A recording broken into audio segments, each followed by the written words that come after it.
Ayan, guys. May mga boxer tayo. Ayan.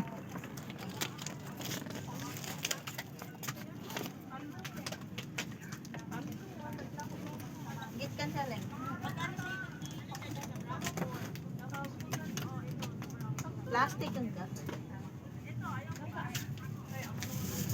Ayan, guys. May mga dress tayo. So, may mga assorted sando tayo, guys. PM lang. Ayan. Ayan. Ayan siya, guys. So, pero bigyan nyo na lang sila. Bigyan mo na lang na puro white siya. Hanapan nyo na lang. Oh, palitan mo na lang. Papa. Ayan. Meron tayong mga assorted t-shirt and assorted sando. Meron tayong mga blouses pang kids. Pili lang, madam. Anong hanap nyo?